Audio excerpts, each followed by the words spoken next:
है तो यानी हम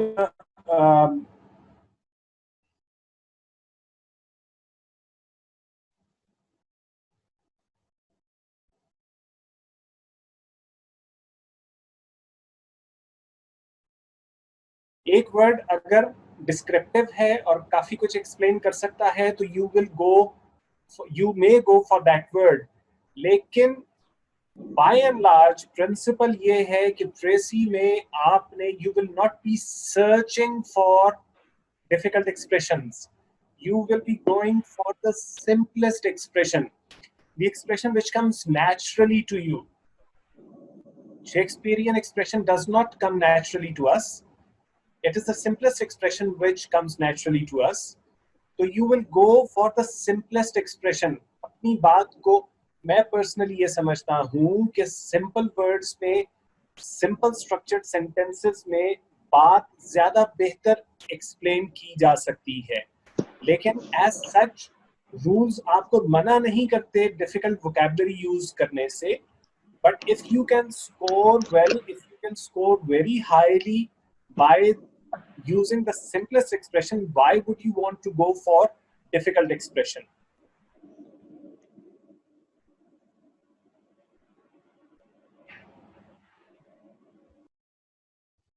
महानूर बेटा आप बताओ, आवाज अभी कुछ बेटर है?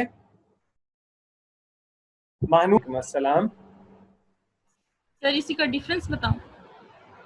जी, और एक दो डिफरेंसेस बता दें जो अभी तूबा ने हमें नहीं बताए। जो राइट विंगर्स होते हैं they are not shy of war, ठीक है, और जो लेफ्ट विंगर्स हैं वो पीस लवर होते हैं।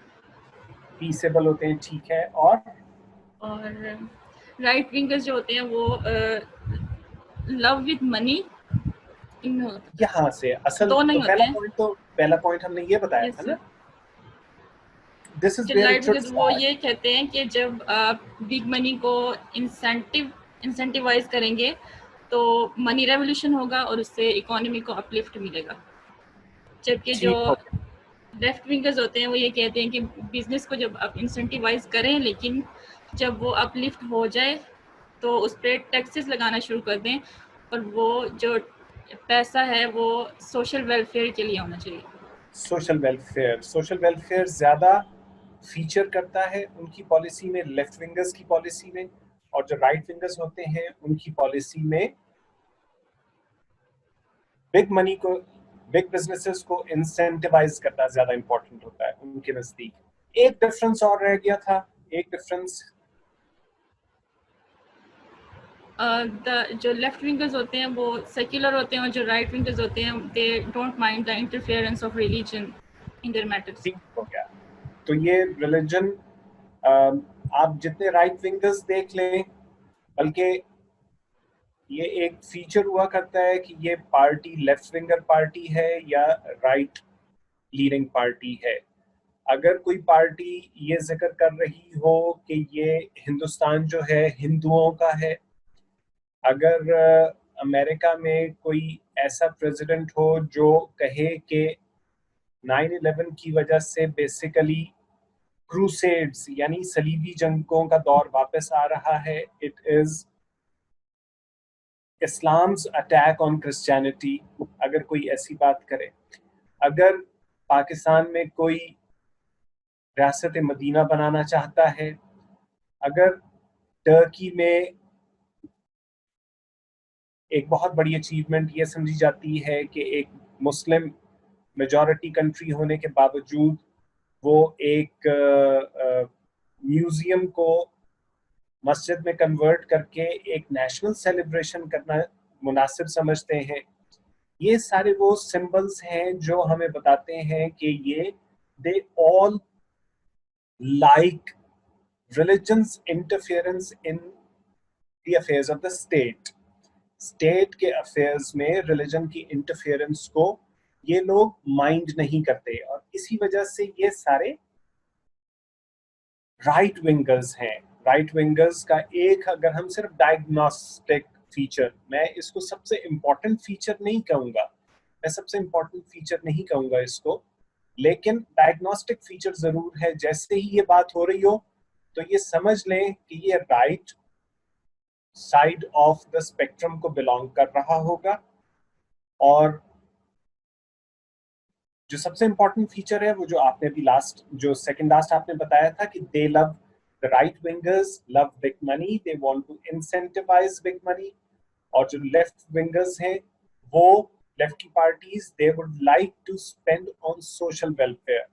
ये सबसे इंपॉर्टेंट फीचर हुआ करता है, बिकॉज इसी में से स्टेम होती है उनकी सारी लोकल और इंटरनेशनल, लोकल और फॉरेन पॉलिसी सारी की सारी स्टेम आउट होती हैं इसी में से। अब आप मुझे बताएंगी कि क्वेश्चन क्या था जो मैंने आप लोगों के लिए लास्ट में कहा था कि इस क्वेश्चन का जवाब ढूंढने की कोशिश करना। सर आपने कहा था कि वो कौन से फैक्टर्स हैं जो जिसकी वजह से सेंटर लेफ्ट और राइट विंगर्स जो है सेंटर की तरफ मूव कर रहे हैं। Good good good, hold on please. तो हमारा क्वेश्चन था कि what in your opinion are the factors which have pushed the parties from the extremes of the spectrum, जो राइट के एक्सट्रीम पे थे वो सेंटर राइट की तरफ आ गए, जो लेफ्ट के एक्सट्रीम पे पार्टीज थी वो सेंटर लेफ्ट की तरफ आ गई। इसके क्या फैक्टर्स होंगे जिनकी वजह से ये चेंज आया है, ये शिफ्ट आया है? जी, can you think, did you think of something Ayesha? Sir मैंने ट्राई किया था लेकिन मुझे प्रॉपर आंसर नहीं मिला। ठीक है। वो इसका ओरिजिन सर जो सेंटर लेफ्ट का था मेरी ओपिनियन में, वो जो फ्रेंच रेवोल्यूशन हुआ था उसमें जब it led to the overthrow of king Charles V, और फिर उसके बाद उनके जो कज़न थे लुइस फिलिप वो आए थे, और तब हुआ था कॉन्स्टिट्यूशनल मोनार्की की एस्टेब्लिशमेंट हुई थी, तो तब ये अराइज हुए थे आई थिंक। तब तो बेटा ये लेफ्ट और राइट अराइज हुए थे ना। लेफ्ट और राइट अराइज हुए थे। जो ये टर्म्स भी हैं ये फ्रेंच रेवोल्यूशन से ही, जिस तरह हमने लास्ट वीक बात की थी, ये टर्म्स भी फ्रेंच रेवोल्यूशन को ही ट्रेस की जा सकती हैं कि फ्रेंच रेवोल्यूशन के वक्त ही ये वाली टर्म्स इमर्ज हुई थी। लेकिन ये जो सेंटर लेफ्ट और सेंटर राइट की जो पार्टीज हैं ये तो पिछले 30-40 साल की बात है। ये 1789 से कोई 300 साल की बात नहीं है, ये पिछले 30-40 इयर्स की बात है। डज एनीबॉडी हैव एनीथिंग इसमें कुछ ऐड करना, कोई बताना चाहेगा, या हम एतजाज से पूछ लें? अच्छा चलो विक्की बताएगा। जो सबसे इम्पोर्टेंट फैक्टर है वो ये है, इस जो पॉलिटिकल डायलेमा ये चेंज हुआ है वो इस वजह से हुआ है कि ग्लोबलाइजेशन जब स्टार्ट हुई है फॉल ऑफ बर्लिन वॉल के बाद से, तो डिफरेंट आइडियाज स्प्रेड हुए जिसकी वजह से जो ये एक्सट्रीमिस्ट मतलब जो लेफ्टिस्ट और राइटिस्ट जो एक्सट्रीम्स पे थी, इन आइडियाज के फ्लो करने की वजह से ये पार्टीज टुवर्ड सेंटर मूव करना शुरू कर गई हैं, यानी कि टुवर्ड्स न्यूट्रलिटी की तरफ। मतलब जो इनकी एक्सट्रीमिस्ट टेंडेंसीज थी उन्होंने टुवर्ड्स सेंटर मूव करना शुरू कर दिया। अब इसमें एग्जांपल ये है कि जिस तरह फॉर एग्जांपल ग्लोबलाइजेशन, क्योंकि if I define it, that is uninterrupted flow of goods, people and ideas across the national frontiers. तो वो एक जगह से दूसरी जगह आप लोग भी ट्रांसफर होने हैं, आइडियाज भी ट्रांसफर होने हैं। इसी तरह आइडियाज जब ट्रांसफर होने की बात होती है तो डेमोक्रेसी का जो स्प्रेड हुआ है फॉल ऑफ बर्लिन वॉल और डिसइंटीग्रेशन ऑफ सोवियत यूनियन के बाद, जो वेस्टर्न डेमोक्रेसी पूरी दुनिया में लेड बाय यूएस स्प्रेड हुई है, तो उसी के साथ साथ और आइडियाज स्प्रेड होना शुरू हो। जैसे जैसे वर्ल्ड डेमोक्रेटाइज्ड होती जा रही है, होती गई है, उसी तरह आहिस्ता आहिस्ता ये पार्टीज अपनी एक्सट्रीम से सेंटर की तरफ मूव करती गई हैं। अब हो ये रहा था कि एक के बाद एक human rights, equality, injustice, rule of law, ये सारे वो आइडियाज थे जो कि फ्लो कर रहे थे फ्रॉम अक्रॉस द बॉर्डर्स। तो इनकी वजह से ये जो एक्सट्रीमिस्ट टेंडेंसीज थी इनमें कुछ लीनियंसी आ रही थी। गुड, सेकेंडली, ठीक, कंटिन्यू। सेकेंडली ये था कि इसी तरह कैपिटलिज्म बेसिकली जो था, capitalism was on the rise in these 3-4 decades. तो कैपिटलिज्म को अपने स्प्रेड के लिए कैपिटलिज्म को पीस चाहिए, और इसी वजह से कैपिटलिज्म ने, बिकॉज जो राइटिस्ट पार्टीज हैं दे लव बिग मनीज, तो अब होता ये है कि जब कैपिटलिज्म को स्प्रेड करना है तो कैपिटलिज्म बेसिकली जो बेस बनाता है जिस चीज को, that is globalisation.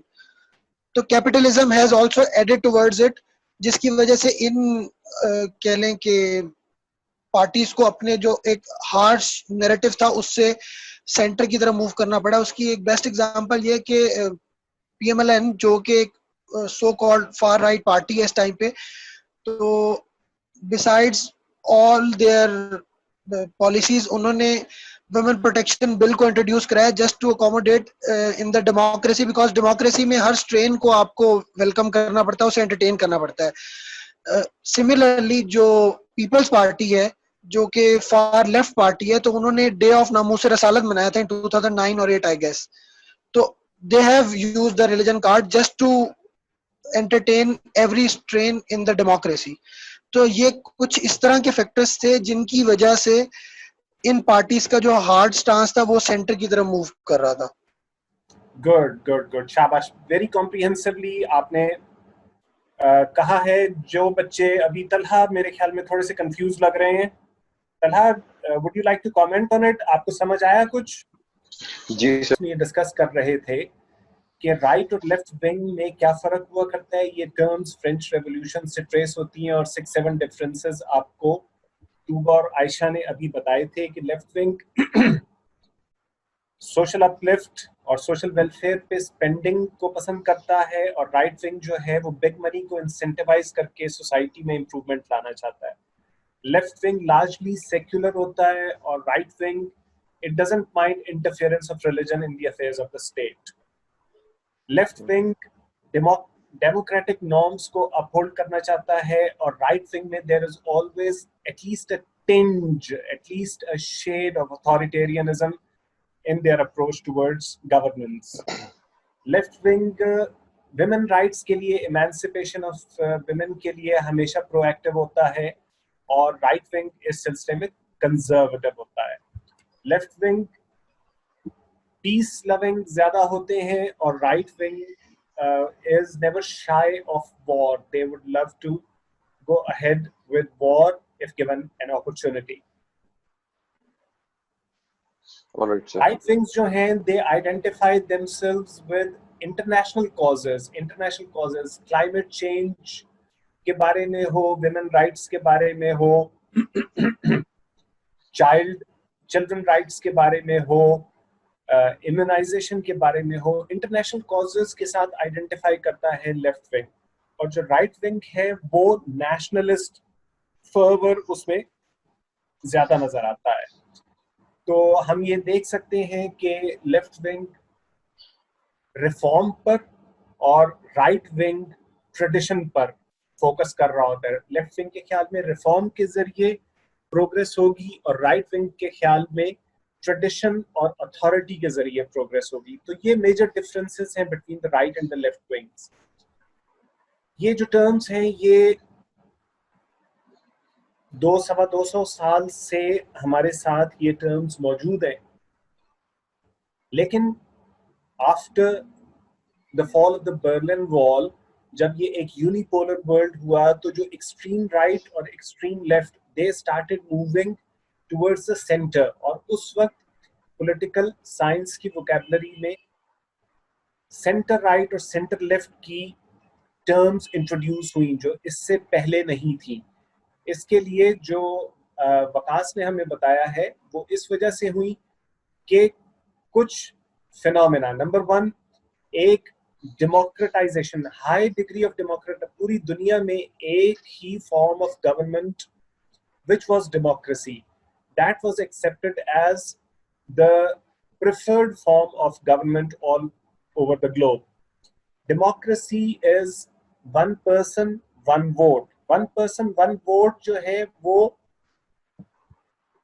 as such वो अथॉरिटेरियनिज्म के प्रिंसिपल के ही खिलाफ जाता है।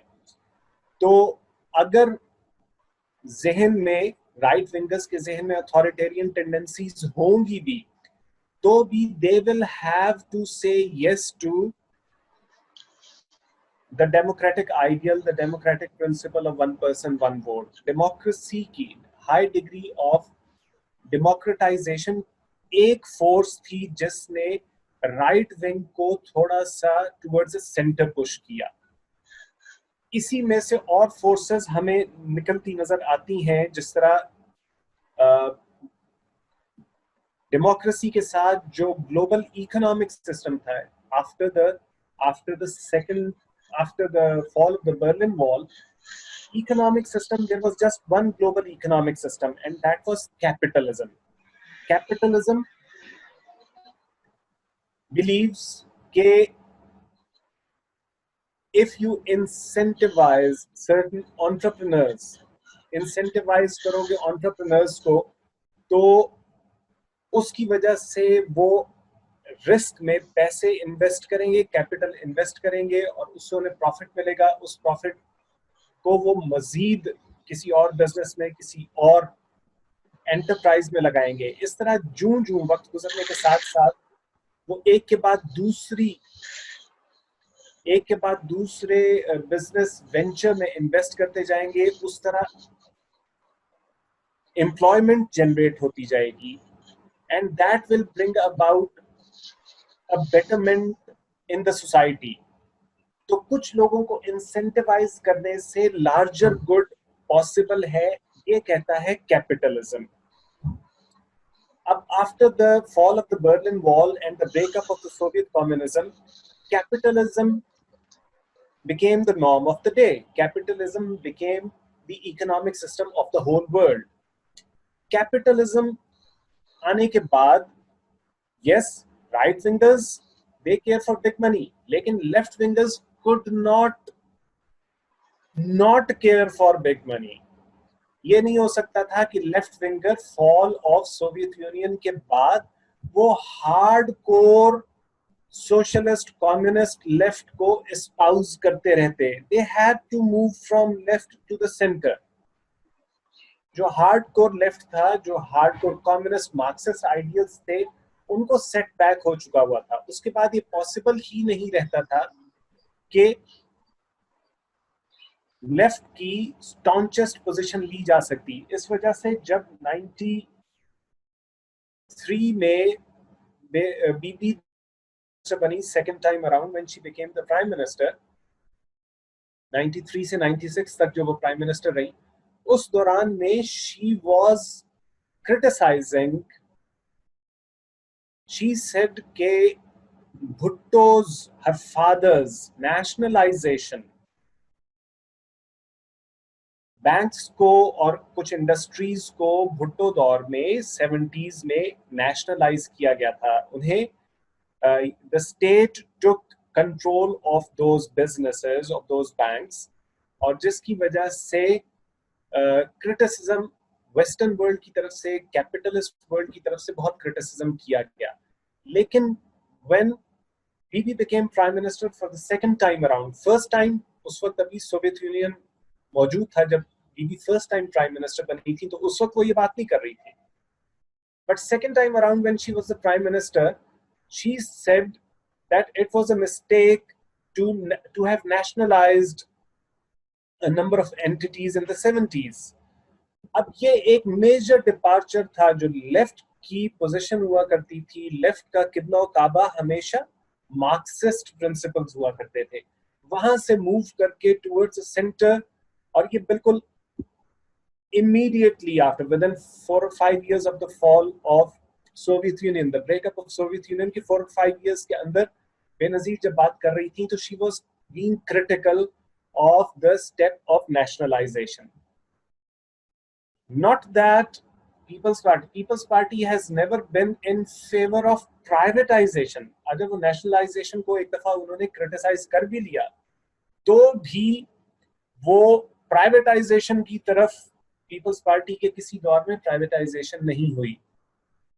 दे did not go for privatisation. तो एक्सट्रीम लेफ्ट की पोजीशन को छोड़ देने के बावजूद they did not go to the right of the spectrum, तो वो मूव करते करते सेंटर पे आए और सेंटर तक रुक गए। फिर ग्लोबलाइजेशन की दूसरी फोर्सेस जो हैं, जिनकी तरफ वकास अभी पॉइंट आउट कर रहे थे, उन फोर्सेस ने बहुत सारे आइडियाज को का स्प्रेड किया, बहुत सारे आइडियाज, जिसमें से विमेन राइट्स एक बहुत पॉपुलर नोशन हो गया। विमेन राइट्स का, गे राइट्स के आइडियाज जो हैं उन्हें पॉपुलैरिटी मिली। तो विमेन राइट्स को इतनी ज्यादा पॉपुलैरिटी ग्लोबलाइजेशन की वजह से मिली, तो even right wingers could not. बिल्कुल पर्टिनेंट एग्जांपल दी है वकास ने कि उस वक्त भी नवाज शरीफ की जो गवर्नमेंट थी 2013 से 18 वाली, उसमें विमेन प्रोटेक्शन बिल इन्होंने असेंबली से पास करवाया था। और ये क्लासिकली एक राइट विंगर पार्टी थी, लेकिन जो ये स्टेप ले रहे थे वो ऑलमोस्ट एक लेफ्ट विंगर पार्टी की तरह ले रहे थे, लेकिन they still qualified for being the centre right party, not as a leftist party. तो ये दो forces, the forces of democratisation and the force of globalisation, इनकी वजह से ये पार्टीज, ये एंटिटीज अपनी एक्सट्रीम राइट और एक्सट्रीम लेफ्ट की पोजीशंस छोड़ के टुवर्ड्स द सेंटर मूव हुई।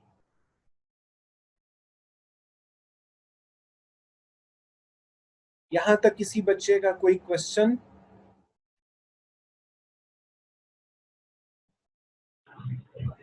सर एक आपने बताया ग्लोबलाइजेशन की फोर्स है, दूसरी कौन सी फोर्स थी जिसमें?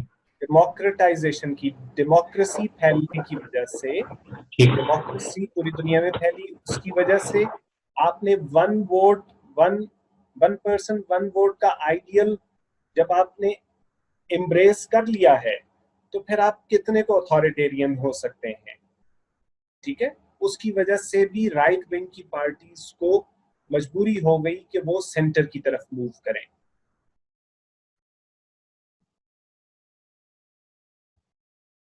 ओके जी, ये शफक बेटा ठहर जो, मुझे पढ़ने दो।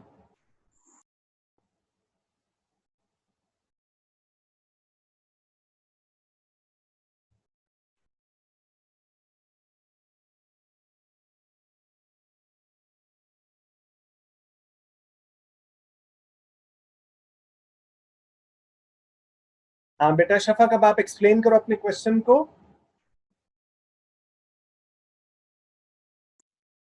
अस्सलाम वालेकुम सर। सर मेरा क्वेश्चन है कि सर पहले मतलब स्टेट कैपिटलिज्म आया, मतलब और फिर उसके बाद जो है कैपिटलिज्म को जैसे प्रमोट किया गया, तो ये राइट विंग जो है मतलब इकोनॉमिकली बेस्ट है, तो इसलिए मतलब इसको इकोनॉमिकली बेस्ट है तो इसलिए इसको प्रमोट किया गया, कैपिटलिज्म को, कम्युनिज्म को खत्म कर दिया गया। जी बेटा, इसमें ऐसा नहीं है कि ये इकोनॉमिकली बेस्ट सिस्टम था या बेटर सिस्टम था।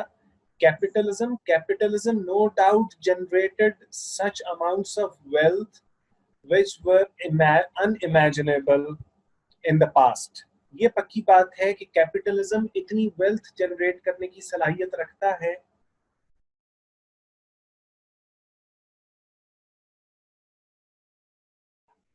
तो लेकिन इससे हम ये नहीं कह सकते कि उनके पास पैसा क्योंकि ज्यादा होता था इसलिए उनका सिस्टम बेहतर है।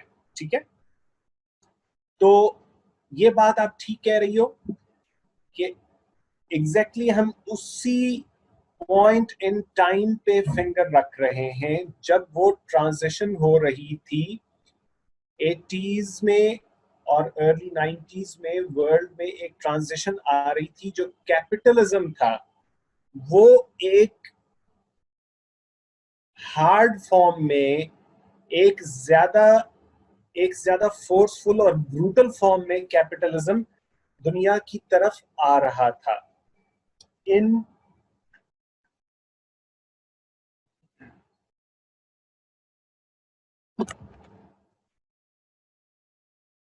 शफक जो बात कर रही हैं उसमें ये कहानी पहले भी डिस्कस कर चुके हुए हैं. She is referring basically to the same idea कि फर्स्ट सेकेंड वर्ल्ड वॉर के बाद the world was divided into two camps, and there was a cold war between these two camps. The camps were the socialist camp, socialist bloc, and the capitalist bloc. The socialist bloc was led by the Soviet Union. The capitalist bloc was led by, thank you.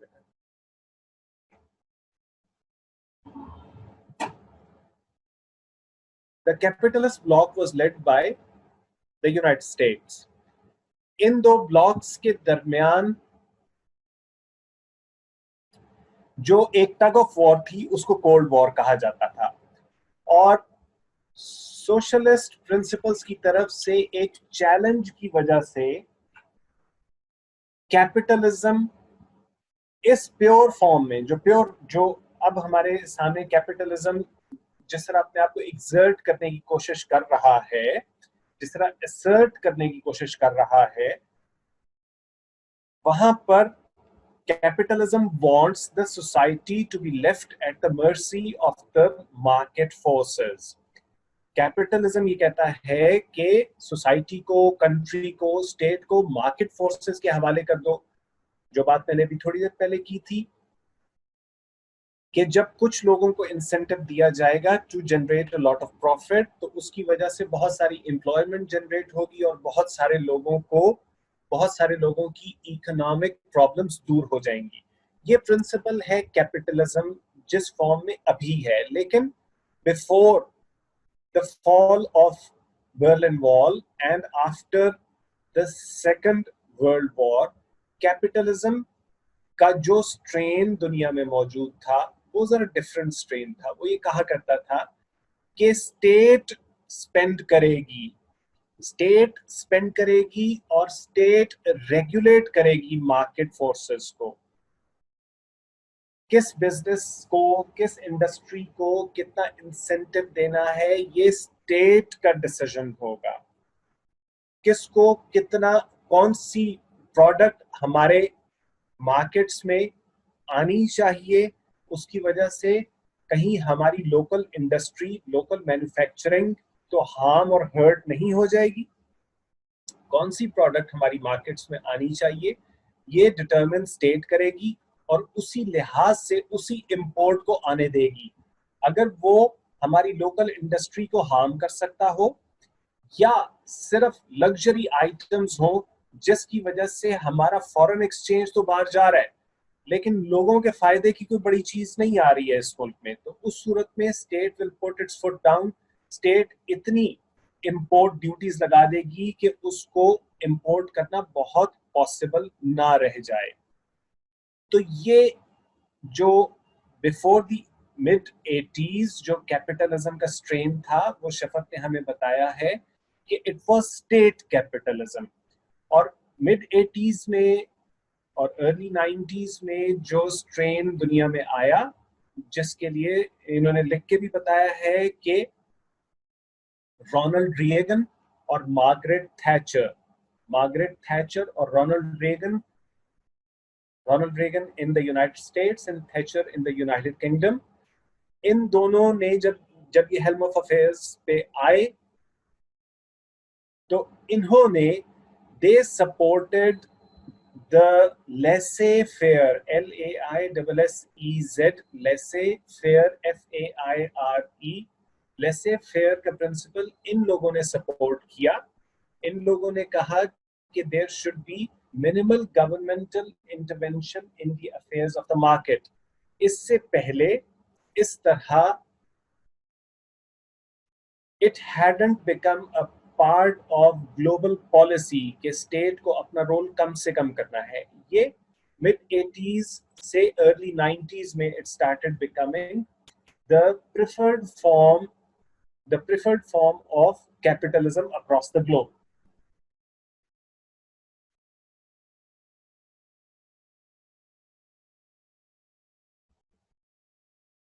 तो हमारी ये जो discussion है, शफक ये कह रही हैं कि क्या इसकी वजह से भी सेंटर की तरफ पार्टीज को मूव करना पड़ा। डेफिनेटली इसकी वजह से, इस तरह जो बात मैंने शुरू में कर दी थी कि जब हम देखते हैं कि राइट विंग तो हमेशा से ही right wing loved big money, लेकिन इस दौर में जब मार्केट फोर्सेस में स्टेट की इंटरवेंशन और रेगुलेशन को नापसंद किया जा रहा हो, मार्केट फोर्सेस स्ट्रॉन्गर हो रही हैं, स्टेट्स वीकर हो रही हैं as compare to the multinationals, as compared to big corporations. The states have gone weaker in these past 30 or 40 years, and the market has grown stronger. तो हम ये देखते हैं कि लेफ्ट जो सोशल स्पेंडिंग में ज्यादा बिलीफ रखता था, उसको भी it had to care for big money. उसको भी बिग मनी, अभी जिस तरह हम ज्यादा क्लियर हमें होगा जब हम अमेरिका को देखते हैं कि वहां पर क्लिंटन्स, जो पिछला जो डेमोक्रेटिक प्रेसिडेंट था वो ओबामा था, और ओबामा से पहले जो डेमोक्रेटिक प्रेसिडेंट था वो क्लिंटन था। तो Clinton and Hillary, Bill Clinton and Hillary Clinton, they are seen as much of the representatives of big money as any right winger. वो भी बिग मनी को उतना ही पसंद करते थे और बिग मनी भी उन्हें उतना ही पसंद करता था। बिग मनी उनके लिए lobbying, the term in American state is lobbying. Big money उनके लिए लॉबी करता था, इलेक्शंस को स्पॉन्सर करना ये बिग मनी के हाथ में ही था, and it would do readily for the Clintons. उस वक्त भी जब हिलरी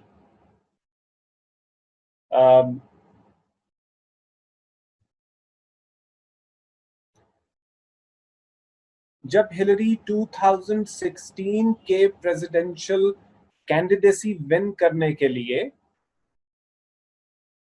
डेमोक्रेटिक पार्टी की कैंडिडेसी विन करने के लिए, she was competing against Bernie Sanders 2016 की दफा। तो इट वाज अलेज्ड, जो बर्नी सैंडर्स के सपोर्टर्स थे वो हर दफा यही कहा करते थे, और हिलरी क्लिंटन की नापसंदीदगी की एक बड़ी वजह ये थी among the hardcore left-leaning Democrats in the country, Hillary Clinton was disliked for being a representative, as much of a representative of big money as Donald Trump. कि डोनाल्ड ट्रम्प को जितना सपोर्ट करता है बिग मनी, उतना ही Hillary को support कर रहा है। तो why go for Hillary and why not go for Donald Trump, जो है ही उन्हीं का।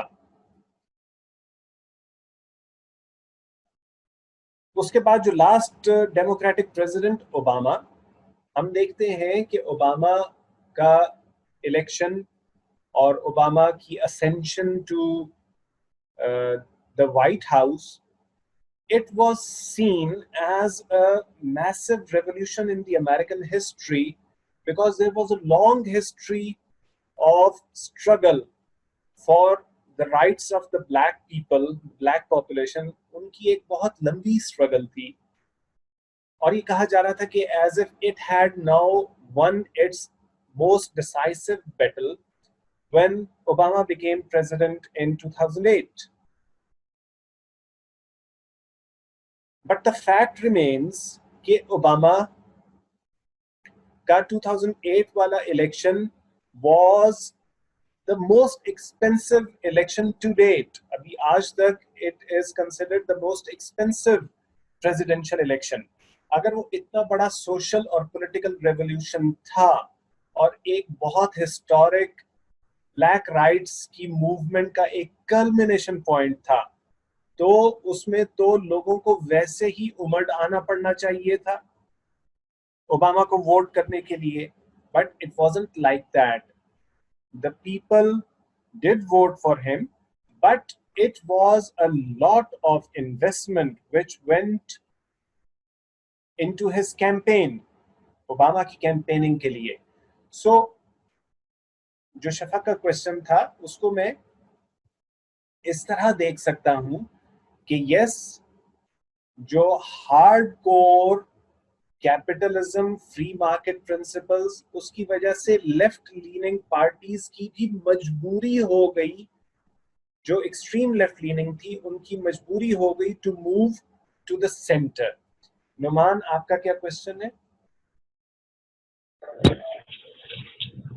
मेरा क्वेश्चन ये है कि जो ग्रेट डिप्रेशन आया 1930 में, तो उसका क्या इम्पैक्ट पड़ा इसके ऊपर, कैपिटलिज्म पर, और जो लेफ्ट जो है हमारी भी है वो मूव की है सेंट्रल की तरफ, उसका कोई इफेक्ट इस पे पड़ा उसके कैपिटलिज्म के जो सिस्टम पर? क्योंकि जो ग्रेट डिप्रेशन आने की जो मेन वजह हम पढ़ते हैं वो यही है कि डिमांड एंड सप्लाई का जो इफेक्ट हुआ था, जिसकी वजह से ग्रेट डिप्रेशन आया, सप्लाई इंक्रीज करके. देखें, ये इसमें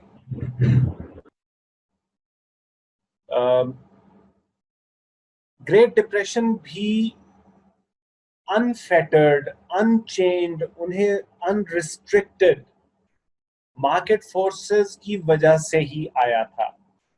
स्टेट्स अनइम्पॉर्टेंट हो रही थी और मार्केट फोर्सेस बहुत ज्यादा स्ट्रेंथ गेन कर रही थी.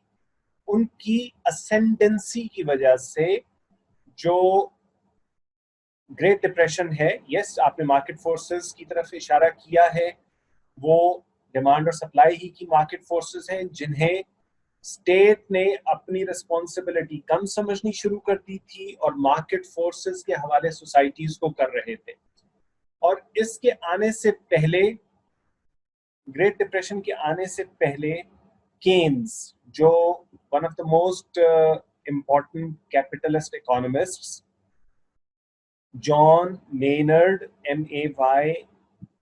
MAYNARD, मेनर्ड, केन्स, KEYNES,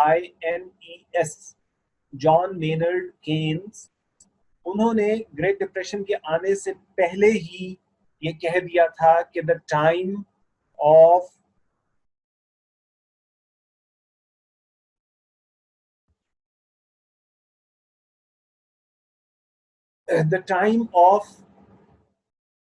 लेसे फेयर इज ओवर. लेसे फेयर का यानी minimal governmental intervention in the affairs of the market, उसका टाइम खत्म हो गया है. और दोबारा दुनिया में कभी भी मार्केट फोर्सेस इस तरह नहीं खुली फिर सकती जिस तरह फिरती रहीं और दुनिया को एक ग्रेट डिप्रेशन तक ले गई. तो पहले तो ये जहन में रखें कि ग्रेट डिप्रेशन आया इन्हीं मार्केट फोर्सेस को अनरिस्ट्रेन्ड, अनचेन्ड रखने की वजह से, अनचेक्ड रखने की वजह से आया था. फिर इसका इम्पैक्ट क्या हुआ था? जो केन्स ने बात कर दी थी, केन्स ने कह दिया था कि इसको अनरिस्ट्रेन्ड रखने की वजह से आया, इसलिए लेसे फेयर का टाइम खत्म हो गया है, लेसे फेयर नहीं होगा. और उसके बाद दुनिया की मईशतों ने यही करना शुरू किया. स्टेट कैपिटलिज्म, जो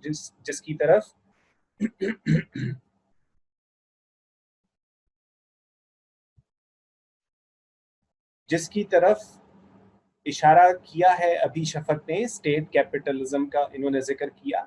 दुनिया की मईशतों ने यही करना शुरू किया. उन्होंने कहा कि हम डेवलपमेंट लेके आते हैं, ज्यादा से ज्यादा हम स्पेंडिंग करेंगे. रियासतें, स्टेट्स अपने रेवेन्यू में से they will spend, they will make hospitals, they will make bridges, roads, schools, universities, और वो ज्यादा से ज्यादा लोगों को भर्ती करेंगे. इस तरह स्टेट स्पेंड कर रही होगी. और उसके कंट्रोल में होगा कि उसने किस एरिया में स्पेंडिंग करनी है और किस एरिया को बहुत ज्यादा इंपॉर्टेंस नहीं देनी। इस तरह वो स्टेट्स रिस्पॉन्सिव हुआ करती थी to the needs, to the requirements of the masters. वो स्टेट्स इस वजह से ये डिसीजन लेती थी जिस चीज की जरूरत है। अगर सेफ ड्रिंकिंग वाटर का मसला आ रहा है, अगर लोगों में डायरिया और वाटर बोर्न डिजीजेस ज्यादा होती हैं, तो स्टेट फोकस करती थी कि हमें सेफ ड्रिंकिंग वाटर के प्रोजेक्ट्स में इन्वेस्ट करना चाहिए। लोगों की तरफ से डिमांड हुआ करती थी कि ये एक बहुत बड़ा साउथ पंजाब का खिता है और इसमें कोई यूनिवर्सिटी, बड़े लेवल की कोई यूनिवर्सिटी नहीं है, तो उन स्टूडेंट्स को केटर करने के लिए इन्वेस्टमेंट करती थी स्टेट्स के वहां पर यूनिवर्सिटीज बनाई जाए। तो द स्टेट्स वुड रिस्पॉन्ड।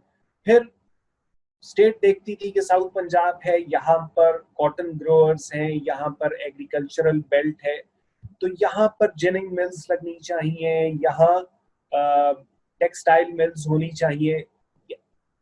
ऐसी जगहों पर मिल्स लगाने वाले को सॉफ्टर लोन्स दिए जाने चाहिए। बहुत सारे तरीके होते हैं स्टेट के पास कि वो किस इंडस्ट्री को इंसेंटिवाइज कर सकती है। इंसेंटिवाइजेशन के और तरीके क्या होते हैं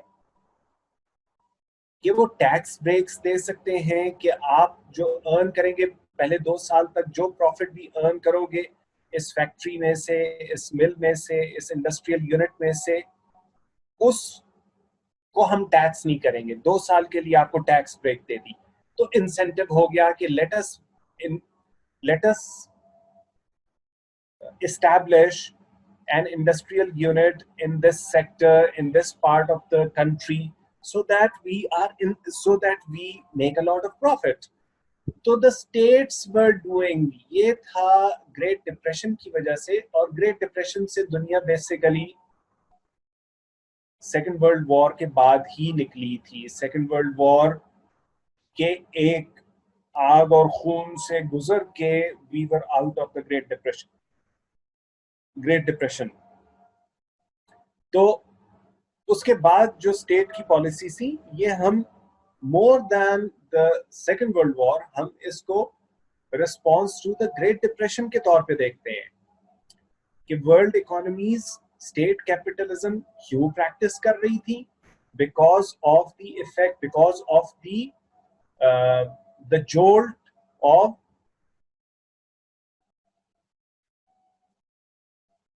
द ग्रेट डिप्रेशन। उसके जोल्ट की वजह से the economies were indulging in state capitalism. तो ये उसका इम्पैक्ट था। Shahana, kindly repeat the factors influencing right and left and left wing political motions to center. Please do repeat them briefly so we will force it.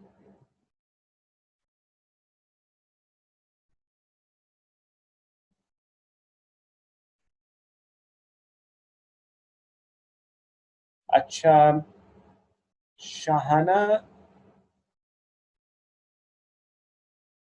थोड़ा सा मैं clear नहीं हो रहा, क्वेश्चन अपना बता भी दो प्लीज। सर ये जो भी सारे फैक्टर्स हमने डिस्कस किए हैं, एक्चुअली इस तरह फॉलो करने में मुश्किल हो रही है कि सेंटर राइट और सेंटर लेफ्ट में कौन से फैक्टर्स इन्वॉल्व थे, मतलब मिक्सिंग हो रही है दोनों सारी बातों में। दो फैक्टर्स हैं, democratisation, high degree of democratisation. दुनिया में जमहूरियत बहुत ज्यादा फैली और दुनिया में ग्लोबलाइजेशन हुई। जमहूरियत फैलने की वजह से क्या हुआ, जमहूरियत वैल्यू करती है 1 पर्सन 1 वोट को। तो 1 पर्सन 1 वोट को वैल्यू करने की वजह से राइट विंगर्स जो अदरवाइज अथॉरिटेरियन होते, राइट विंगर्स हमने देख लिया था, they tend to be authoritarian, लेकिन 1 पर्सन 1 वोट की वजह से उनकी मजबूरी हो गई कि they have to give weightage to everybody. तो वो एक राइट एक्सट्रीम के अथॉरिटेरियन से हट के सेंटर की तरफ आ गए। और इसी में आप देख लो तो राइट विंगर्स जो हैं वो, उन्हें इसमें भी देख लो कि विमेन राइट्स की बात करनी पड़ती है, डेमोक्रेसी की वजह से भी उन्हें विमेन राइट्स की बात करनी पड़ती है, क्योंकि 51% तो औरतों के वोट हैं. They have to seek the votes of the whole of the population, the women included. And the women, if they are in majority, so they can make or break the election for any political party. So no political party can afford to ignore the women. ठीक है? तो इसलिए democracy की वजह से वो उतने authoritarian नहीं रह सकते.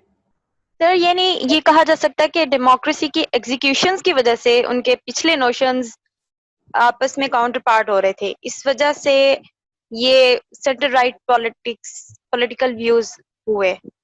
बेटा इससे पहले हम देखते हैं तो 60s, 70s, 80s, even 90s के शुरू तक हमें अभी भी बहुत सारी डिक्टेटरशिप्स दुनिया में हैं, लेकिन बहुत जगहों पर जो डिक्टेटरशिप्स थी इन द 60s, 70s, वो they were transforming into democracies.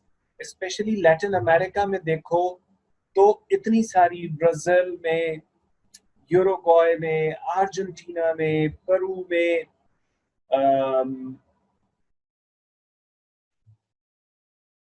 बहुत सारे कंट्रीज में डिक्टेटरशिप्स थी, मिलिट्री डिक्टेटरशिप्स थी, जो 90s आते, 80s और 90s आते गए, and they started giving way to democracy.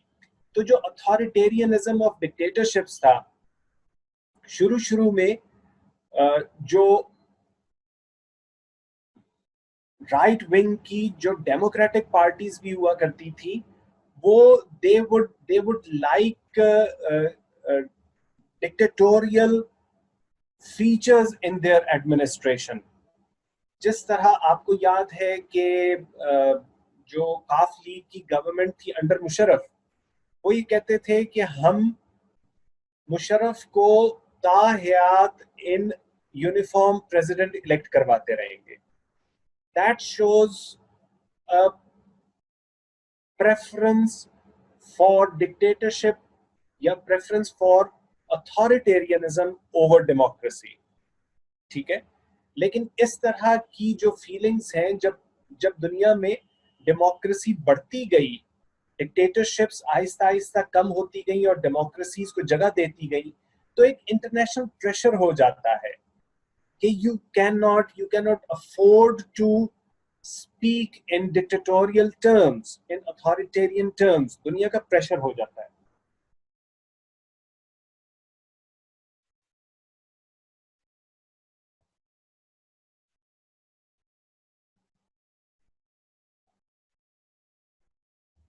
तो this is what I mean कि ये जो राइट विंग की गवर्नमेंट्स, जो पार्टीज हुआ करती थी, इनके अथॉरिटेरियनिज्म इनकी एडमिनिस्ट्रेशन में और इनकी गवर्नेंस में प्रोनाउंस्ड होता था.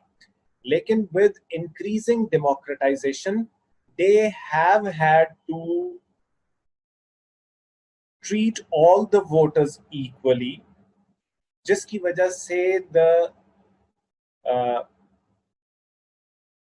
the tendency, the authoritarian tendencies have moved out.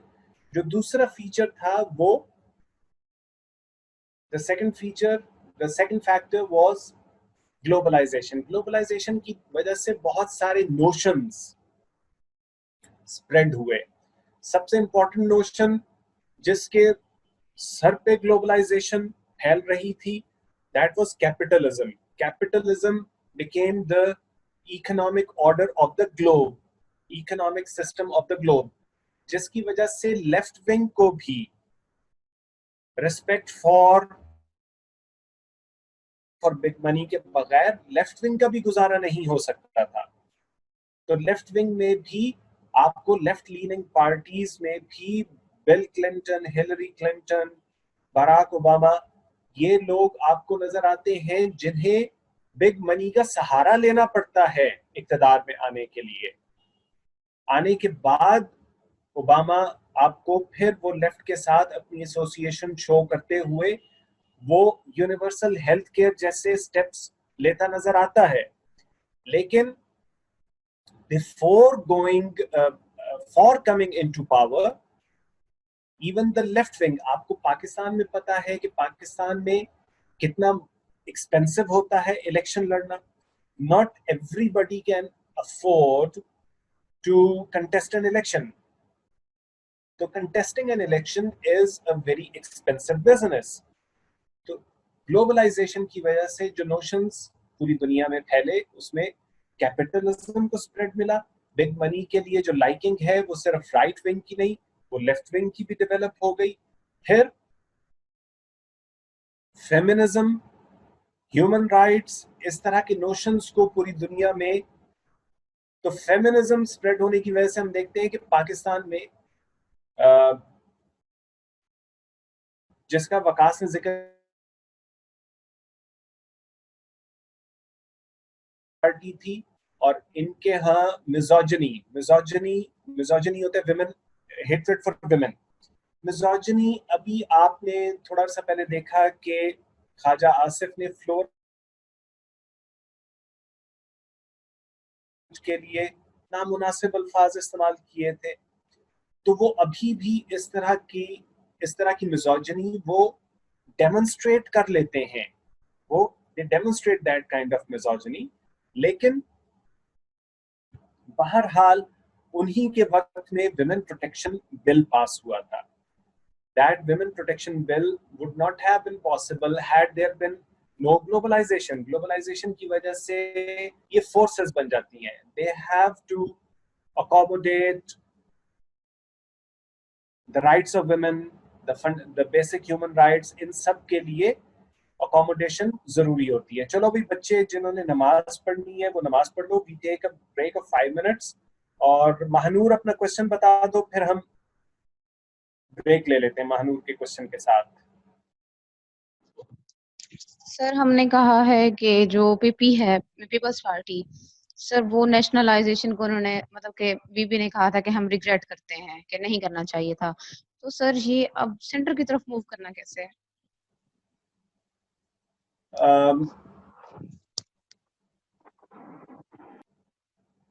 हमें ये भी फीचर वैसे लिखना चाहिए था. क्यों भाई एतजाज? महानूर ठीक बात कर रही है. हम जब ये कहते हैं केयर फॉर बिग मनी, इससे काफी साबित नहीं हो जाता. हमें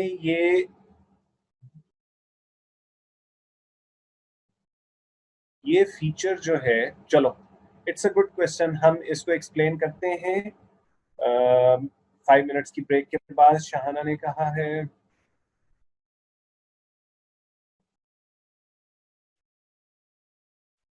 चलो शाहाना के और आपके क्वेश्चन की तरफ हम 5 minutes की ब्रेक के बाद आते हैं. ठीक है.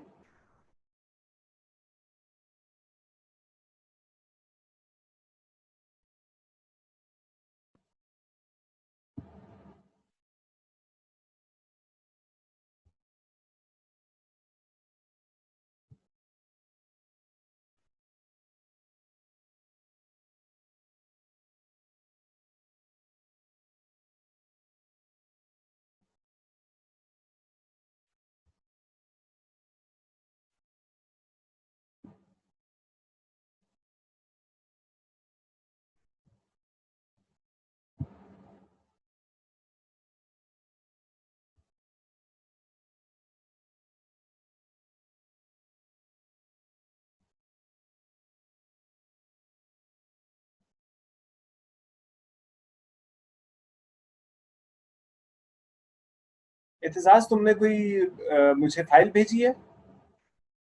शुक्र है, इस बार वाकई भेजी हुई है. यानी व्हाट इज इट? डाउनलोड करें जी.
एक क्वेश्चन पूछ लूं? एक मिनट ठहरो जरा, मैं ये जो इसने साइंस भेजी है ना,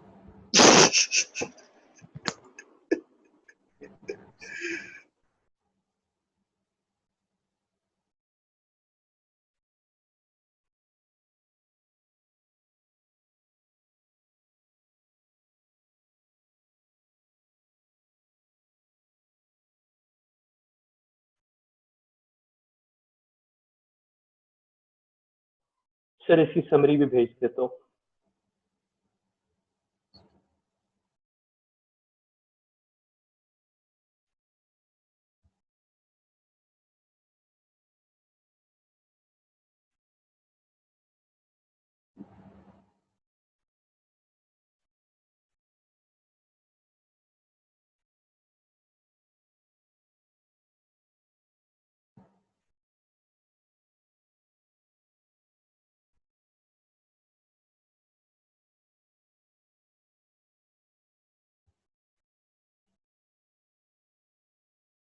इंटरेस्टिंग। हाँ विकी, सर अभी मैंने एक और फाइल भेजी है, ये देखें, it would be little more clear. ये तो उन्होंने मैप किए हुए थे ना मुख्तलिफ लोगों को, तो now they have mapped the ideologies on the same map as well.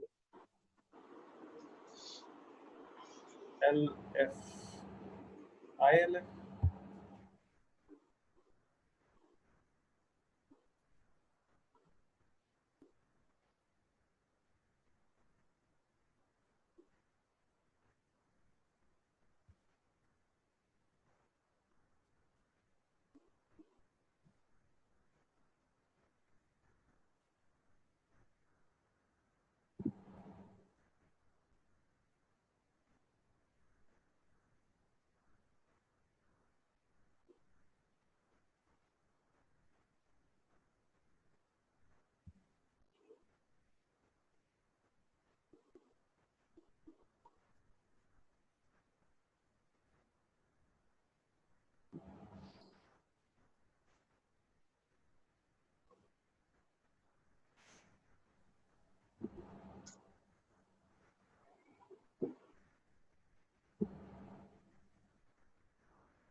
चलो देखते हैं इसको।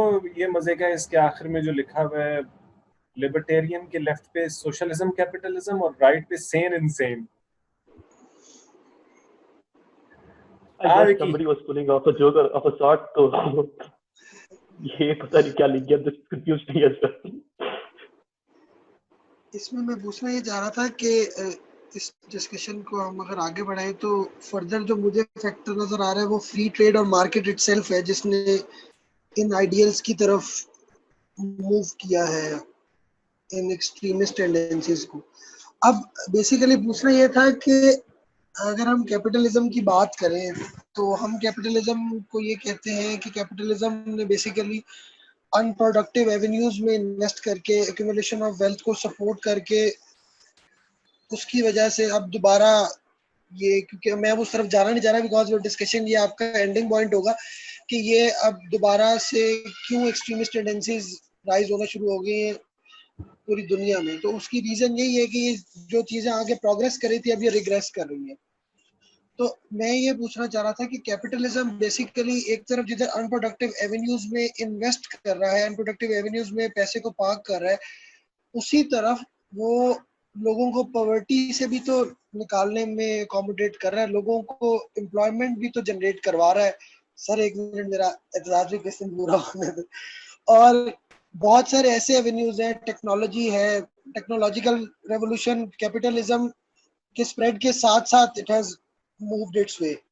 तो बहुत सारे ऐसे एवेन्यूज ह्यूमन काइंड के लिए एक्सप्लोर भी किए हैं इसने। मतलब I don't want to say it is a good economic system, but still मैं इस चीज में कंफ्यूज हूँ कि what is the major bone of contention, कि क्या और मेन रीजन है कि जिसकी वजह से, because in the end if I have to put finger on only one factor जिसकी वजह से ये सारी एक्सट्रीमिस्ट टेंडेंसीज दोबारा राइज हो रही है, तो वो कैपिटलिज्म है, बिकॉज वही हर चीज के व्हील को पीछे लेके जा रहा है। एतजाज कमेंट, तुम सर मार रहे थे ना इसलिए तुमसे पूछ लेते हैं पहले। सर द आइडिया इज कि अगर हम ये कहें कि पॉवर्टी एडिकेशन कर रही है कैपिटलिज्म, तो नहीं, वो तो बेसिकली वेल्थ की रीडिस्ट्रीब्यूशन कर रही है from a more equal distribution to a more unequal distribution. तो कंसंट्रेशन हो रही है, सर्कुलेशन नहीं हो रही, which is basically against the whole idea of working of capitalism के स्टैट्स जो है ना, रहेगी। वर्ल्ड बैंक के जो स्टैट्स हैं, दे show a very different picture. 1990s से लेकर 18% से लेकर 2018-17 तक जो पॉवर्टी है वो कम हुई है, कम हुई है, ओवरऑल एब्सोल्यूट जो नंबर्स। क्लास डिफरेंस है वो आई डू एग्री कि मैं वही तो पूछना चाह रहा हूँ कि बेसिकली कि एक तरफ लोग economically they have more money to spend, लेकिन कमोडिटीज उतनी ही महंगी हैं, ठीक है। अब पॉवर्टी से एक तरफ जिस तरह लोग बाहर निकले, तो दूसरी तरफ ये फिर इतना ज्यादा क्लास डिफरेंस क्यों क्रिएट कर रहा है? मतलब ये दोनों स्ट्रेन ही एक दूसरे के ऑपोजिट है। यार देखो, एक तरफ कंसंट्रेशन हो रही है, वहां से क्रम्स गिर रहे हैं जो कि तुम्हारे थोड़ा सा दूसरी साइड को सपोर्ट कर रहे हैं, लेकिन देन अगेन ये कोई इक्विटेबल डिस्ट्रीब्यूशन नहीं है वो हो रही वेल्थ। तो वो ट्रिकल डाउन कहीं ना कहीं हो रहा है, कुछ ना कुछ डिस्ट्रीब्यूशन हो रही है, तो वो लोग बाहर आ रहे हैं ना। जो सोशल वेलफेयर पे स्पेंडिंग पहले इतनी ज्यादा नहीं हुआ करती थी, अब वो भी बहुत ज्यादा हो रही है। इन सारी चीजों के बावजूद कैपिटलिज्म अपने 1990s के फेस से ज्यादा वर्स होता जा रहा है।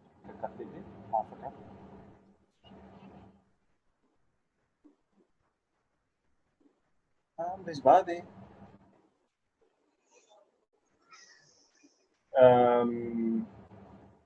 मैं कुछ छोड़ आता हूँ।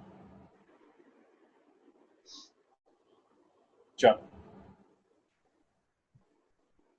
ओके।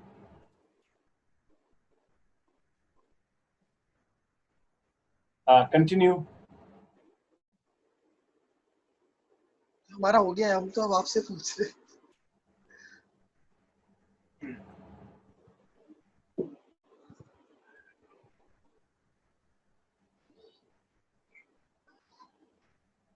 और मैं कुछ और फैक्टर्स भी इसके पूछना चाह रहा था कि बिकॉज वो इन द एंड ये देखिए, मैं कैपिटलिज्म के जो कैपिटलिज्म की capacity of generation of wealth है, मैं उसको बिल्कुल डाउट नहीं करता और मैं उसको बिल्कुल क्वेश्चन नहीं करता, और आई लाइक दैट कैपेसिटी कि ये बहुत वेल्थ जनरेट करने की कैपेसिटी रखता है। The one word which you said we need to put our finger at is redistribution. It is more of a question of redistribution. इनकी कैपेसिटी पर question नहीं है। मैं ये समझता हूँ कि जिन फैक्टर्स को, जिन सक्सेस स्टोरीज को बताया जाता है कि वो कैपिटलिज्म की सक्सेस स्टोरीज है, हमें डेटा के साथ वो बता दिया जाए कि वो कैपिटलिज्म की सक्सेस स्टोरीज हैं, और अगर हर जगह पे हमें स्टेट अपना रोल प्ले करती नजर आ रही हो, तो should we still be attributing those success stories to capitalism? It has to be an unbiased research, जो मेरी तरफ से नहीं हो सकती क्योंकि मैं तो biased हूँ। और लेकिन ये जो आपके कैंपसेस, यूनिवर्सिटी कैंपसेस, वहाँ पे अनबायस्ड रिसर्च होनी चाहिए। There is very little unbiased research on the factors. जो सक्सेस स्टोरीज बताई जाती हैं, don't give me numbers.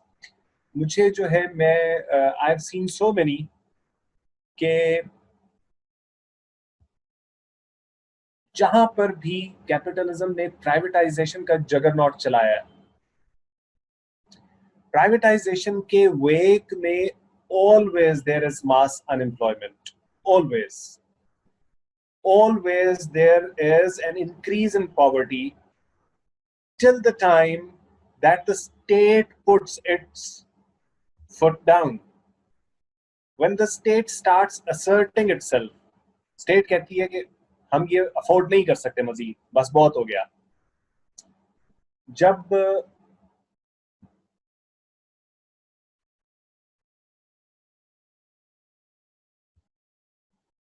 General Augusto Pinochet, वो चिली का बहुत ब्रूटल डिक्टेटर था और जनरल जिया का एक रूहानी बाप भी समझ लो उसे, वो उतना ही मुनाफिक था और उतना ही बेईमान और उतना ही ब्रूटल था। जिस तरह जनरल जिया आपको भुट्टो साहब के सामने obsequious नजर आता था, जिस तरह वो उनके, अभी एक वीडियो चल रही है जो पीपल्स पार्टी के एक पुराने वर्कर ने जो भुट्टो साहब के साथ जिसने टाइम स्पेंड किया था, उसने बताया कि वो भुट्टो साहब की प्रेजेंस में उनके बैटमैन से जूते लेके जनरल जिया जूते पॉलिश करने उसने शुरू कर दिए। अभी एक वो वीडियो अभी आई है कि जो डॉक्टर साहब जो हैं वो बता रहे हैं कि मेरे सामने ऐसा हो रहा था और मैं उस वक्त बहुत ज्यादा डिप्रेस्ड हो गया था और मैंने भुट्टो साहब को कहा था कि ये बहुत डेंजरस है and he will harm you. General Augusto Pinochet जो है वो चिली का इससे पहले मिलिट्री 1973 में उसका मिलिट्री टेक ओवर हो गया था, हमारे साथ 1977 में आए थे। तो वो 3-4 साल पहले वो सारे काम कर चुका हुआ था जो एक लाइन सेट हो गई हुई थी जिसपे जनरल जिया ने आगे चल के फॉलो करना था, जिसमें स्टेडियम्स में और क्रिकेट और फुटबॉल और हॉकी के स्टेडियम्स में वो टॉर्चर दिया करता था जनरल पिनोशे, और वही आपके जिया ने भी फॉलो किया था। तो जनरल पिनोशे क्या कर रहा था कि एक तरफ वो मास टॉर्चर्स दिया करता था और दूसरी तरफ वो शिकागो स्कूल ऑफ इकोनॉमिक्स, जो मिल्टन फ्रीडमैन, जिसका ये जो दो इसने डायग्राम्स मेरे साथ शेयर किए, ये आप डायग्राम सबके साथ शेयर कर दो एतजाज, कोई नहीं, थोड़ी सी वो स्टिमुलेट ही होंगे। तो Milton Friedman was the economist जो नोबेल लॉरिएट था, और वो ये कहता था कि स्टेट नहीं होनी चाहिए, गवर्नमेंट नहीं होनी चाहिए, गवर्नमेंट से निकालो, मार्केट के हवाले कर दो, ये नेचुरल है, मार्केट के पास होना नेचुरल है, और नेचुरली मार्केट जो है will uplift the society out of poverty and unemployment. General Pinochet ने शिकागो स्कूल ऑफ इकोनॉमिक्स के बहुत सारे स्कॉलर्स को एंगेज किया, हायर किया, और उन्होंने यही पॉलिसीज वहां इंप्लीमेंट करनी शुरू की। within a year, inflation had gone up by 375%. 375%. Unemployment reached the highest level in decades. Complete ruination हो जानी थी, लेकिन एक उनकी कॉपर माइनिंग कंपनी थी शायद, जो स्टेट ओन्ड कंपनी थी, और स्टेट के majority of revenues came from that company, उसको प्राइवेटाइज नहीं किया जनरल साहब ने, और उसके रेवेन्यूज की वजह से उस मुल्क की मईशत बच गई। इनकी जहां पर भी आपको फ्री मार्केट का फ्री हैंड नजर आता है, इमीडिएटली आप देखोगे उनके इकोनॉमिक इंडिकेटर्स वो डिटीरियरेट होते हैं, पॉवर्टी बढ़ती है, अनएम्प्लॉयमेंट, इन्फ्लेशन और क्राइम, ये सारे बढ़ते हैं। स्टैटिस्टिकल डेटा इसलिए मैं कह रहा हूं कि I always and you also should take it with a pinch of salt. Statistical data में somebody is trying to sell something जो उसके नजदीक ठीक हुआ करता है। मुझे तो ये सिंपल सा एक प्रिंसिपल समझ नहीं आता कि रियासत के गवर्नमेंट जो है वो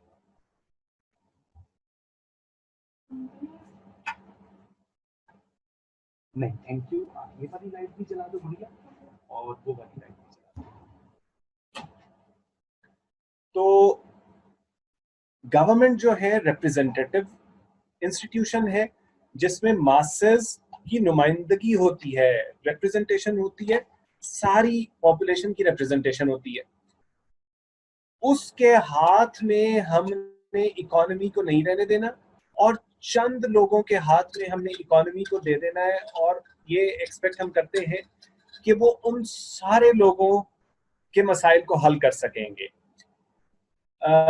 थोड़ा सा फारफेस्ट लगता है, थोड़ा सा नहीं, मुझे तो बहुत ज्यादा फारफेस्ट लगता है कि ऐसा कभी भी पॉसिबल हो सकता है। जो वंडर्स हैं जिसकी वजह से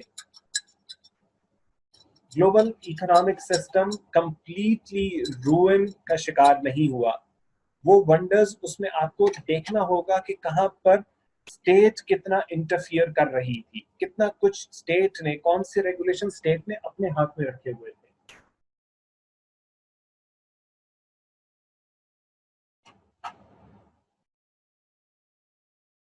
चले जी, बाकी बच्चे ज्यादा टाइम लेते हैं या वापस आके कैमरास ऑन नहीं करते, मुझे फिर पता नहीं लगता कि आप लोग बैठे हुए हो या नहीं बैठे हो। कैमरास ऑन करो अपने।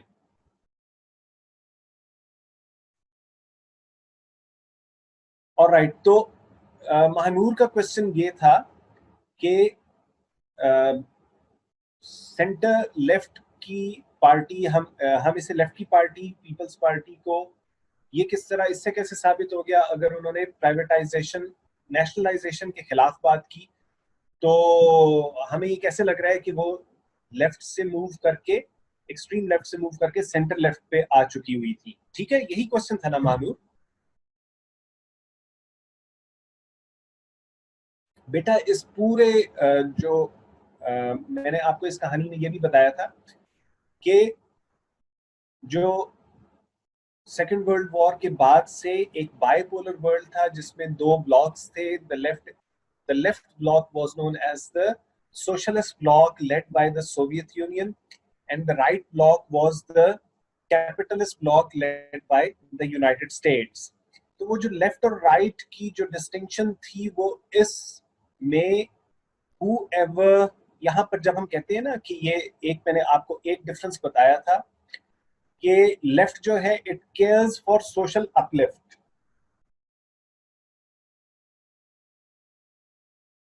तो इसका मतलब, इससे सोशल वर्ड से आपको आइडिया होना चाहिए कि ये सोशलिज्म की तरफ इंक्लाइंड होती थी। लेफ्ट की पार्टीज जो हैं, they were parties which were inclined towards socialism.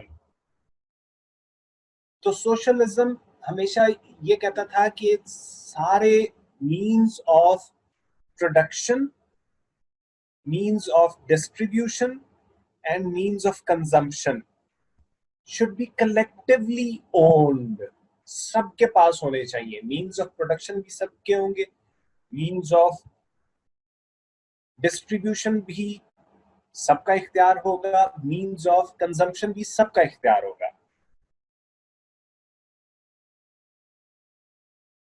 तो इसका मतलब है कि सबका इख्तियार कैसे हो सकता है? अब मैं हर 22 करोड़ में से हर इंसान का आईडी कार्ड लेके जाऊं और कहूं कि ये एक फैक्ट्री लग रही है, तो टेक्सटाइल मिल लग रही है, इसमें आपकी ओनरशिप चाहिए, आप साइन कर दो, ऐसे तो नहीं हो सकता। तो उसका तरीका क्या है कि वो रिप्रेजेंटेटिव्स उसको उस फैक्ट्री लगाने की इजाजत दे रहे हैं कुछ लोगों को कि आप यहाँ पे फैक्ट्री लगा लो, लेकिन इसमें से आपने हमें इतना टैक्स देना है, हम 80% टैक्स आपसे लेंगे, हम इतने % आपकी प्रोडक्शन जो है वो हम डिसाइड करेंगे, हमने आपको उसके लिए कितना पे करना है। ये तरीका हुआ करता है owned by the society, owned by the state, owned by the state, collectively, collective ownership का तरीका जो है वो थ्रू स्टेट होता है।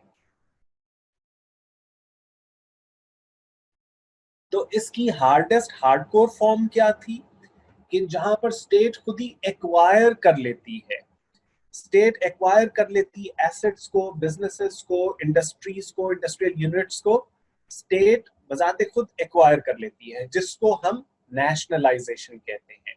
Nationalisation is acquisition by the state, state acquires it. तो पीपल्स पार्टी जब 1967 में बनी थी तो उसमें उसने कहा था कि इस्लाम हमारा मजहब और जमहूरियत हमारा तर्ज हुकूमत और सोशलिज्म हमारी मईशत होगी।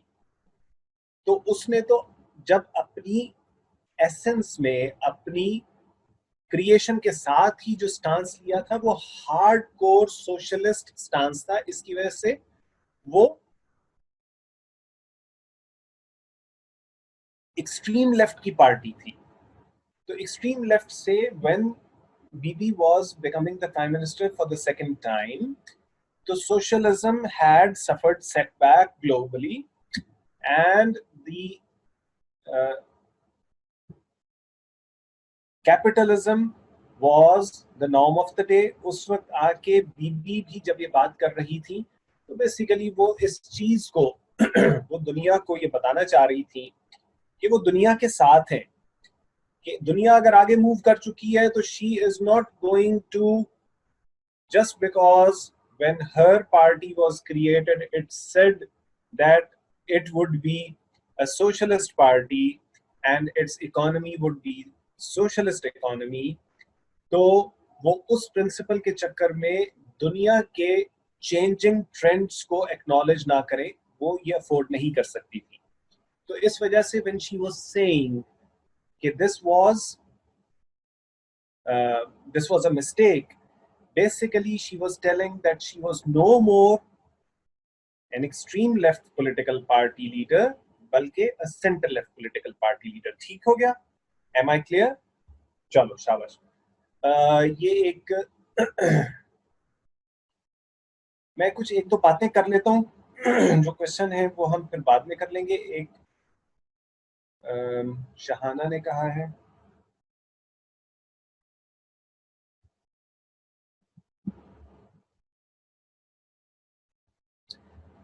जी बेटा शहाना, ये नोशंस जो हैं, कोई भी notion it is not set in, it is not fixed in time. Notions जो हैं वक्त के साथ साथ इवॉल्व करते हैं।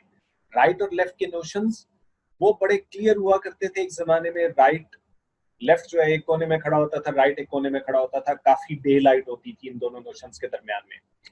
आहिस्ता आहिस्ता उनके दरमियान में जो डे लाइट है वो कम होती गई। अभी जो है हमें ओवरलैप का आपने वर्ड यूज किया क्वेश्चन में, तो नहीं किया लेकिन इंटरमिंगल्ड का आपने किया। तो अभी राइट और लेफ्ट के दरमियान ग्रे एरियाज हैं कि राइट हमें कई दफा लगता है जिस तरह ये तो लेफ्ट पे चला गया है, और लेफ्ट ऐसे लग रहा होता है जिस तरह वो राइट पे आ गया। लेकिन हम उनको फिर भी एक आधे नोशन की वजह से, अगर पीपल्स पार्टी हमें एक दिन तहफ़्फ़ुज़े नामूस रिसालत डे मनाती नजर आती है, या नून लीग अगर हमें एक लेजिस्लेशन प्रो वुमन लेजिस्लेशन पास करती नजर आती है, तो पीपल्स पार्टी को हम इस एक दिन पे राइट की पार्टी नहीं कह सकते, और नून लीग को हम एक लेजिस्लेशन पे हम लेफ्ट की पार्टी नहीं कह सकते। तो at best they belong to the centre of the spectrum. अब चलो मैं जरा आगे चल रहा हूँ, अभी अपने क्वेश्चंस रोक लो। कल जो है हम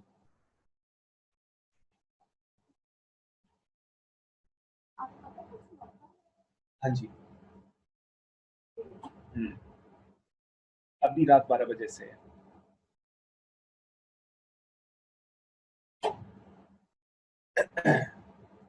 लॉकडाउन हो रहा है भाई, तुम लोग भी ना सिर्फ अब रोज ही ना क्लास हम लोग रख लिया करें ताकि ज्यादा से ज्यादा पढ़ो, बाहर तो निकल नहीं सकोगे ईद पे।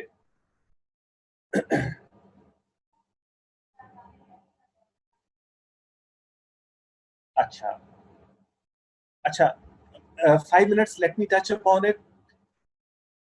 ये जो नोशन था विद 2007-2008 के रिसेशन के बाद, जो इकोनॉमिक रिसेशन आया उसके बाद एक सेटबैक हुआ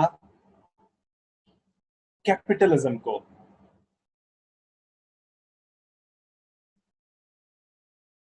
एक्सक्यूज मी प्लीज।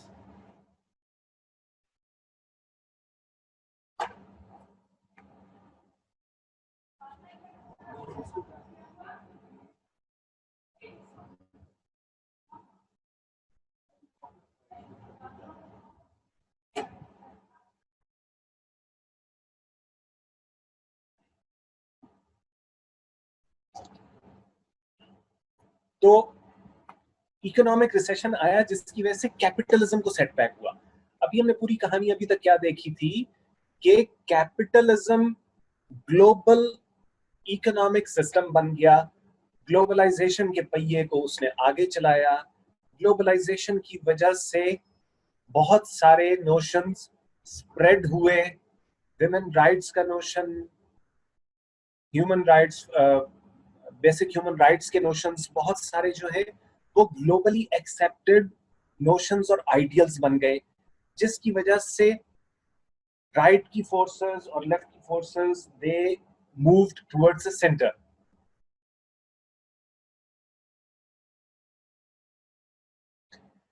जब ग्लोबलाइजेशन, जब कैपिटलिज्म को सेटबैक हुआ, कैपिटलिज्म को सेटबैक हुआ 2007-8 के इकोनॉमिक रिसेशन की वजह से कैपिटलिज्म को सेटबैक हुआ। कंप्लीटली हम उस रिसेशन से निकले नहीं थे 12 साल में, और 2020 का इकोनॉमिक डिप्रेशन आ गया है। कोविड की वजह से आया, जिस वजह से मर्जी आया, इकोनॉमिक रिसेशन में एक मैसिव मच लार्जर स्केल के इकोनॉमिक रिसेशन में हम लोग दाखिल हो चुके हैं, और इसकी वजह से there is going to be a bigger setback to capitalism. Capitalism जिस किस्म के जो नोशंस कैपिटलिज्म के थे और जिन चीजों को वो प्रोपेल कर रहा था, ग्लोबलाइजेशन इंक्लूडेड,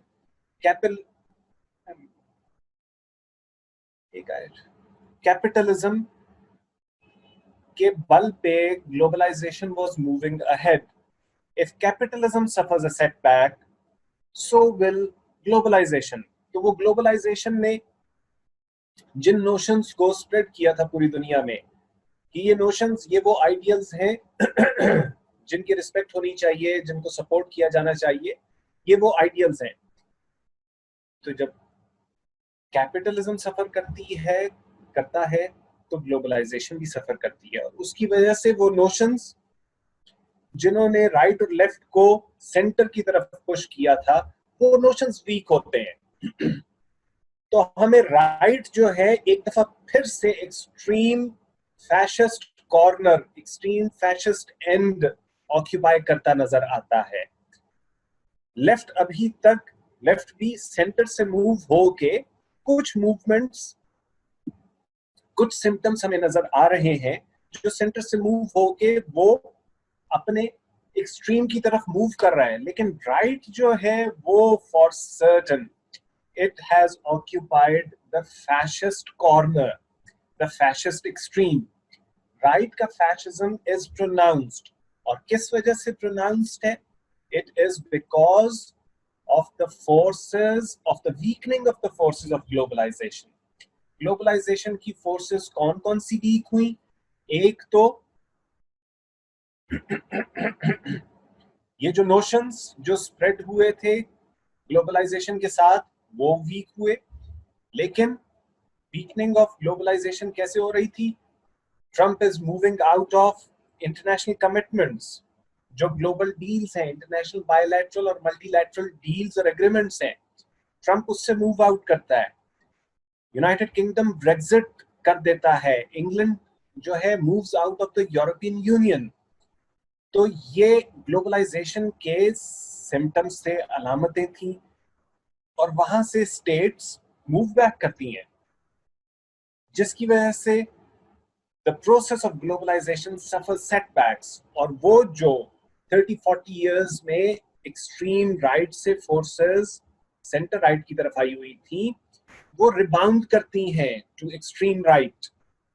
एक्सट्रीम राइट की तरफ रिबाउंड होने की वजह से authoritarian leaders are making their presence felt on the international scene. Authoritarian leaders are making themselves heard or noticed, जो 30-40 सालों में इस तरह हमें नजर नहीं आ रहे थे। डेमोक्रेटिकली इलेक्टेड अथॉरिटेरियन लीडर्स वो हमें नजर नहीं आ रहे थे, वो हमें अब नजर आने शुरू हो गए हैं। और जो लेफ्ट विंगर्स अभी लेफ्ट सेंटर में ही मौजूद है बाय एंड लार्ज, क्योंकि पावर में लेफ्ट आपको नजर उस तरह नहीं आ रहा। लेकिन कुछ चैलेंजिंग मूवमेंट्स हुई हैं, जिसमें एक बर्नी सैंडर्स की है, ये अभी आपके साथ शेयर किया एतजाज ने। जो उसमें देखोगे, बर्नी सैंडर्स का नाम देखोगे, जो 2 दफा प्रेसिडेंशियल कैंडिडेसी विन करना चाहिए उसने डेमोक्रेटिक पार्टी की, लेकिन 2 दफा अनसक्सेसफुल रहा। वो सोशलिस्ट है, अमेरिका का open socialist. He wanted to run the election as a socialist candidate from the Democratic Party, लेकिन he could not win approval. इसी तरह जेरेमी कॉर्बिन, जो ब्रिटेन की लेबर पार्टी का हेड बना, वो उस तरह कुछ और लीडर्स कुछ और कंट्रीज में भी सोशलिज्म और उसके प्रिंसिपल्स और उसके ideas, they are being heard and the people are more receptive to them than they were 20-25 years ago. But power centers are being occupied by the right wingers and they are showing tendencies of authoritarianism and even fascism, which owe themselves to the weakening of the forces of globalization. The weakening of the forces of globalization is happening because of the setbacks to capitalism itself, because of the 2007-8 recession, which was a setback to capitalism, and the global economy hadn't completely recovered from that jolt when it entered into a bigger recession, maybe bigger than the Great Depression itself, जो नोमान ने जिसका भी जिक्र किया है। Great depression से भी शायद बड़ा डिप्रेशन, क्योंकि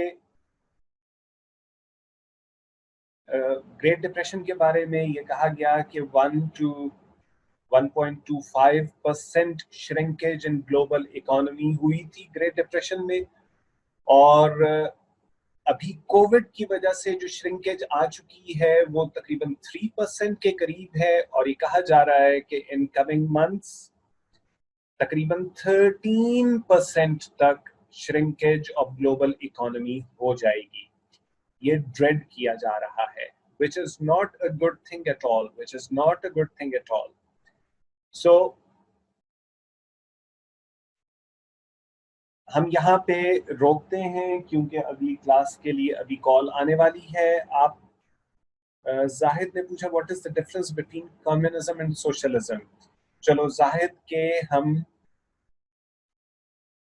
और आयशा का क्वेश्चन है right wingers are not shy of war because they think that it can boost the economy. How does the war boost the economy?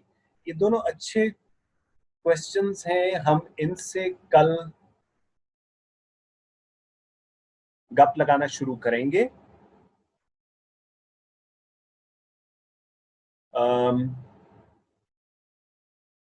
Taimur आया है मेरे जाते हुए,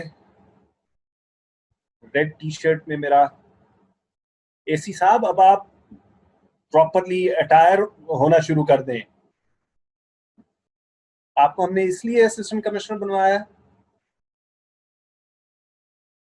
आपकी शुरू हो गई, क्या है ट्रेनिंग का शेड्यूल क्या है सर? अस्सलाम वालेकुम सर सबसे पहले, और it's very nice to see you माशाल्लाह इन योर फुल माशाल्लाह in health. Thank you sir ये है कि एमपीडीडी बंद है बिकॉज ऑफ पेंडेमिक, जहाँ पे हमारी ट्रेनिंग होनी थी पहले 6 महीने। So what they did is that कि इन लोगों का साल्स आया ना, सो दे डिड कि हमें उन्होंने अटैचमेंट्स पे पहले भेज दिया। एंड वो ये है कि हम लोग 60 लोगों का बैच था 60 पीपल का, तो फर्स्ट 30 को उन्होंने अभी फील्ड में भेज दिया 3 महीने के लिए as an assistant commissioner. And हम लोग जो 30 हैं बाद वाले मेरिट के ऊपर, तो हम लोगों को इन्होंने भेजा अभी डिपार्टमेंट्स के अंदर as a section officer under training. तो हमारा जब ये 3 महीने का ये टन्योर पूरा हो जाएगा और उनका पूरा हो जाएगा, तो वो लोग आ जाएंगे सेक्शन ऑफिसर बन के डिपार्टमेंट्स में, और हम लोग फिर असिस्टेंट कमिश्नर्स बन के चले जाएंगे फील्ड के अंदर। सर फिलहाल I am in energy department Punjab, and Aitzaz भाई बैठे हुए हैं, he said that सबसे messed up डिपार्टमेंट है। मुझे आज 6 बजे की छुट्टी हुई है, 4 बजे की बजाय मुझे समझ लग गई है कि वाकई messed up डिपार्टमेंट है। देखो जितना ज्यादा मेस्ड अप होगा, वो इकबाल का मिसरा है ना कि उसको छुट्टी ना मिली जिसने सबक याद किया। ये इकबाल का सर किसी का तो है, ये उर्दू में पढ़ा हुआ है मैंने। ये आज बहुत याद आ रहा था वैसे कि शिकस्ता हो तो अजीज तर है निगाहे आईना साज में, कि जितना ज्यादा टूटा हो ना उतना ही उसको जोड़ने का मजा आता है। सही बात है सर, बेशक। तो you can learn more if you see more mess and you can put your finger at a lot of places कि this is where it must have gone wrong. Yes. Rest assured, Pakistan, Punjab, सारे जो हैं छोटे या बड़े level के मसाइलिस्तान ही हैं। Yes. Without any doubt. But सबसे अच्छी बात ये है कि यूथ को इस एग्जाम की वजह से बड़े आपके जो एनर्जेटिक ईयर्स हैं वो मिल सकते हैं। इनफैक्ट ये सिस्टम अगर सरवाइव कर रहा है ना अभी, तो one of the factors is कि एनर्जेटिक ईयर्स को इन्होंने खपाने का एक तरीका पकड़ा हुआ है। इन कम्पिटिटिव एग्जाम्स के जरिए आप लोगों को आ रही है, आपके सिग्नल्स जो हैं बहुत ब्रेक हो रहे हैं। वो डिस्टॉर्शन मेरे ख्याल में आपकी तरफ होगी, क्योंकि बाकी और किसी के सिग्नल्स ब्रेक नहीं हो रहे। चलो, बहरहाल ये है कि आप लोगों के जो ये most productive years, energetic years, इनको खपा के इस मुल्क को चलाया जाता है। तो तुम लोग बन रहे हो cannon fodder, if you understand the word. Literally आपकी साइड पे रेड हो रहे हैं आपके सिग्नल सर, मैं क्या करूं? अब ये रेड हो रहे हैं सिग्नल यहाँ पे। देखो बाकी सबसे देख लो, बाकी इन सबको देखो भाई, किसी को मेरी आवाज ना आ रही हो। ये देखा, ये एनर्जी के सेक्शन अफसर साहब का हाल देखा।